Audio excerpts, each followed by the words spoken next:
Hey everybody, it's Emma. Thank you very much for joining me and my super fancy Doctor Who sweatshirt. It is time for November faves, mez, and fails. So let's just dive on in. What I have going on my face right now has pretty much been the makeup that I've been sticking to for the past almost month, about 3 weeks, with some random days of just full face glitter craziness. But mostly I've been going very simple, very quick, very easy with a bold lip. And the bold lip that I have on now and that I've been using a lot for the past few weeks is the Bite Beauty Lip Pencil in 096. Now I had talked about this in another video where I mentioned that I wasn't crazy about it. The product itself was very nice, but the color wasn't quite what I wanted, and the packaging sucks balls. The top does not stick onto the pencil. It just falls right off. So that's unfortunate. I can't take this anywhere. You know, it kind of sits in my little makeup area, and I have to make sure that it's in a way where the top isn't going to get knocked off and fly out into the abyss somewhere. So that is, you know, not great, but I never ended up returning it, so I thought, I should maybe use it up. So I actually think I will be adding this into my project pan so that it's at least not money that I wasted. But it is a very nice product outside of, you know, those few things.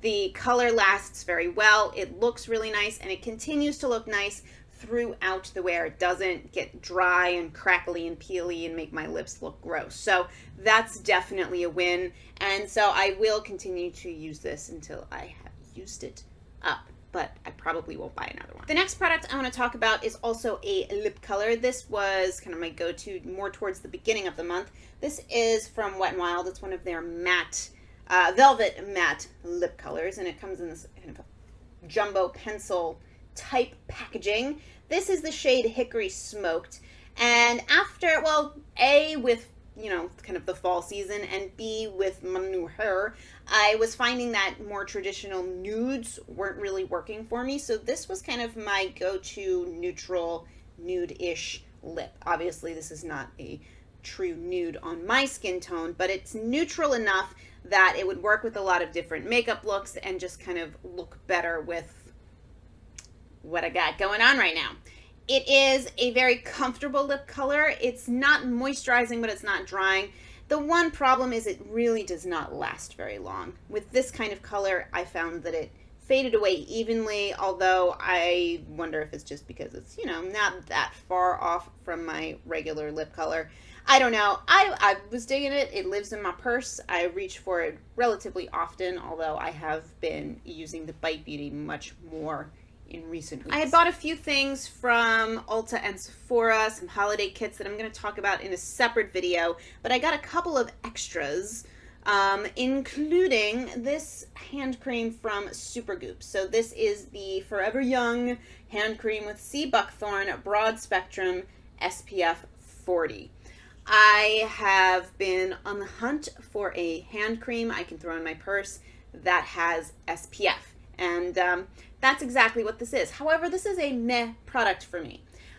For some reason, even though I have found it difficult to find in a face format, I was thinking that I could just get a really nice moisturizing lotion that just happened to have SPF. This still feels like sunscreen, if that makes sense. It's not quite as moisturizing as the Trader Joe's little moisturizing hand cream that usually lives in my purse, which means that I can just put like a little travel size SPF in my purse to use on my hands throughout the year. I don't have to spend a lot of money on a fancier hand cream that has SPF in it, if that makes sense. I will definitely continue to use this and I will use it up, but I don't think I would purchase it again just because it was $12 for this little thing. There is 1 fluid ounce in here, so it's kind of a lot. The Trader Joe's hand cream is like $3, so comparatively this is pretty expensive, and it's not so different from just using SPF. Another thing I had gotten in that haul, so to speak, is the Naked Skin Concealer from Urban Decay. Now, this was my this has traditionally been my holy grail concealer. It is beautiful, and it was half off on Ulta's website, which made me a little nervous because I thought, oh, is this like old? Has it been sitting around for a long time? What's wrong with it? But then a few days later, I learned that they were coming out with a new concealer, so makes sense why this was on sale. Anyway, I got it in Fair Neutral. I have been playing around with it for the past month. I have been testing it against the other concealers that I have. I would be happy to do a full video on that if you'd be interested. But long story short, this is a beautiful concealer. There's the swatch of it right there. The thing that sets this apart for me is that it does not crease at all. It doesn't go into any fine lines that I might have around my eyes. It looks so smooth and skin-like no matter what. And I can't say that for the other concealers that I own, either the Wet n Wild Photo Focus Concealer or the NYX HD Concealer. I won't get too into all of the differences again. I would be happy to do a separate video on that. But I prefer this. It's not so different that it's worth spending $30 on, you know, the regular priced thing. But when it's on sale, I will buy it and I will love it. That's the short-ish version of that. The last video I had uploaded, I had talked about finding the Wet n Wild Midnight Mermaid collection. And I wanted to talk about a couple of things. The lip colors I do love, but I just haven't been actually wearing them out of the house. Haven't been in the sort of mood to wear green or blue lipstick out. But I did want to talk about these other items because I have been using them a lot. These glitter eyeshadows are amazing. Specifically, really my absolute favorite has been this one, which is Aquatic Prism. It's got this beautiful green, blue, purpley shift going on. It's absolutely stunning, and you know, you can see it in action in that video that I uploaded. I will link it above and below.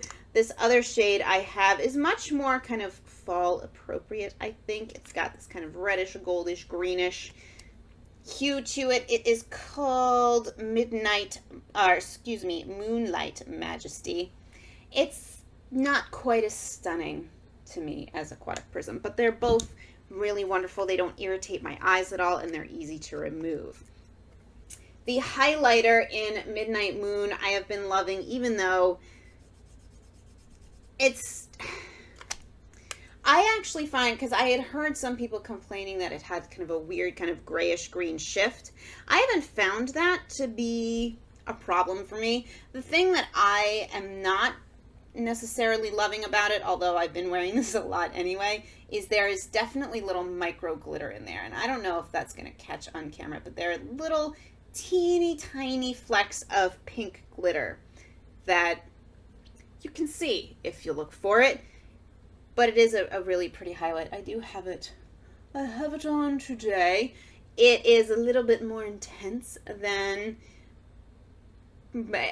probably any of the highlights that I have.